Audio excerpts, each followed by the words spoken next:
आज धम्म चक्र परिवर्तन दिवस के उपलक्ष्य में 64वें धम्म चक्र दिवस में देश में और प्रदेशवासियों सभी को हार्दिक शुभकामनाएं। आज का वो विशेष दिन है जहां बाबा साहब अम्बेडकर ने लाखों संख्या में इस देश के अंदर धम्म परिवर्तन किया था और बौद्ध धम्म की ओर गए थे। आज यहाँ पर बुरहानपुर के धम्मोदय बौद्ध विहार में एक प्रदर्शनी लगाई गई चित्र के साथ में, जहाँ बाबा साहब अम्बेडकर की धम्म जो देश परिवर्तन हुआ था उसको अंकित किया गया। हमारे साथ में सर क्या क्या अपनी प्रदर्शनी करी है? ये प्रदर्शनी के पीछे का जो उद्देश्य है, इसमें मतलब एक्चुअली लोग किताबें कम पढ़ते हैं, तो फोटोग्राफी के मदद से या पेंटिंग की मदद से लोगों को जल्दी समझ में आ जाता है। और इस पेंटिंग का उद्देश्य है कि साधारण लोगों को बाबा साहब ने अपने लाइफ में कितना स्ट्रगल किया है उसके बारे में आसानी से वो फोटोग्राफी के या पेंटिंग के माध्यम से समझ सके, यही इस प्रदर्शनी का उद्देश्य है। और आज तो 14 अक्टूबर 1956 को जो बाबा साहब आम्बेडकर जी ने धम्म चक्र प्रवर्तन किया था, जो 2500 साल के बाद फिर से प्रवर्तित हुआ था और भारत में बुद्ध धम्म को फिर से नया जन्म दिया था, उसकी याद में जो प्रोग्राम आज का जो यहाँ पर रखा हुआ है और तस्वीरों का जो एग्जीबिशन यहाँ पर है, ये बहुत ही दिलचस्प और दिल को बहलाने वाला और दिमाग को काम करने के लिए ताज़ा करने वाला है। इस दिन की जो याद है हमारे जहन में है, हम इस दिन को कभी भूल नहीं सकते, क्योंकि इसी दिन हमें समता का वो संदेश मिला है, न्याय का वो संदेश मिला है, बंधुता का वो संदेश मिला है जो आज भी पूरी दुनिया पे छाया हुआ है। तथागत बुद्ध के विचार से इस दुनिया भर का कानून चलता है, चाहे वो यूनो हो, चाहे गांव की ग्राम पंचायत हो या जनपद हो।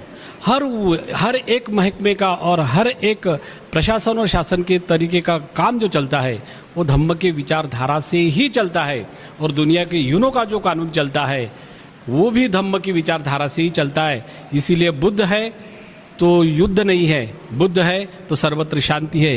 यही एक अच्छा संदेश देने का काम एग्जीबिशन कर रहा है। इसका मैं इन लोगों का मैं शुक्रगुजार रहूँगा कि इस तरह से प्रोग्राम दिन ब दिन नए सिरे से और पूरे जोश उमंग के साथ हर गांव में और हर तबके में होना बहुत ज़रूरी है।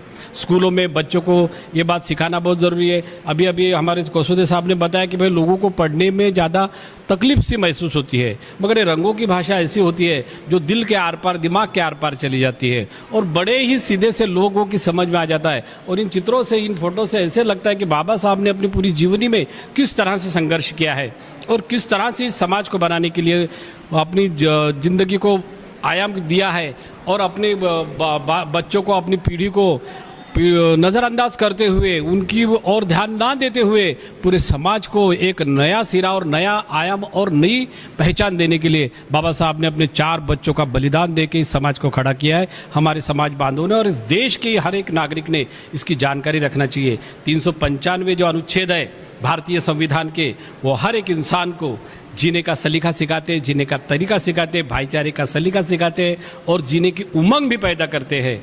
जो राष्ट्र का कारोबार चलता है संसद से लेकर ग्राम पंचायत तक, भले ही भाषा अलग हो मगर धोरण और जो उसका तत्व जो रहेगा वो बुद्ध और उसके धम्म के और बाबा साहब के तत्वों के से ही मिलता जुलता रहेगा। ये अच्छा बहुत काम अच्छा इधर हुआ है बुरहानपुर कस्बे में जो काम चल रहा है, इसके लिए मैं आयोजकों का पूरे दिल से शुक्रगुजार हूँ और इस प्रोग्राम में मुझे शरीक होने के लिए उन्होंने एक मुझे लायक समझा और यहाँ पर शिरकत करने का मौका दिया, इसके लिए मैं उनकी तहे दिल से। हाँ सर, गवाही सर कैसा लग रहा आपको? इसको प्रदर्शनी को देख के आयोजकों को तो पहले मैं धन्यवाद दूंगा कि उन्होंने हमारे शहर बुरहानपुर में आकर इतनी खूबसूरत और सुंदर प्रदर्शनी लगाई है, आयोजन किया गया। मैं अब कार्यकर्ता एवं आयोजकों को बहुत बहुत धन्यवाद देता हूं कि वो हमेशा इसी तरह आयोजन करते रहें, इसके लिए बहुत बहुत धन्यवाद। सर, जिस प्रकार से आपने पेंटिंग की है, क्या उद्देश्य को लेकर आप करते हो? सर, मैंने इस उद्देश्य से की है कि आजकल के युवा मतलब जो आर्ट फील्ड है उस तरफ नहीं जाते हैं और जो आर्ट उनमें रहती है, बचपन से रहती है, कोई बोलता है वो गॉड गिफ्ट है, तो पेरेंट्स बोलते हैं कि भाई तू इंजीनियर बनना चाहिए, तू ये फील्ड में जा, डॉक्टर बनना चाहिए, तू ये फील्ड में जा, लेकिन उसके अंदर जो गुण होते हैं, जो नेचुरली होते हैं, उसको डेवलप नहीं होने देते। और मैं चाहता हूँ कि यहाँ से प्रेरणा मिले। Art is a base of your education, मैं ये मानता हूँ। क्योंकि प्री हिस्ट्री ऑफ इंडिया से लेकर आज तक अगर आप जितनी भी हिस्ट्री पढ़ेंगे उसमें बुद्ध का उल्लेख है, और बुद्ध के बिना कला जो है वो अधूरी है। आप चाहे सारनाथ स्तूप ले लीजिए, कोई भी जो पर्यटन स्थल है जो बुद्ध से रिलेटेड, और आज के जितने भी टेम्पल्स है वो बुद्ध के ही है। अगर हम अलग अलग किताबें अगर प्री हिस्ट्री पढ़ेंगे जो बाबा साहब ने भी लिखी है, ऐसे मतलब जितने लोग हैं उन्होंने बुद्ध के ऊपर जो किताबें लिखे हैं, वो मैं यही बताना चाहता हूँ कि जो भी टेम्पल्स आप जाओगे वो बुद्ध का ही है, अगर उसका रिसर्च हो। इसीलिए मैं बताना चाहता हूँ कि आर्ट जो है उसके रंग देखो, उसका एक्सप्रेशन देखो, और आर्ट जो है वो स्ट्रेस फ्री रखता है।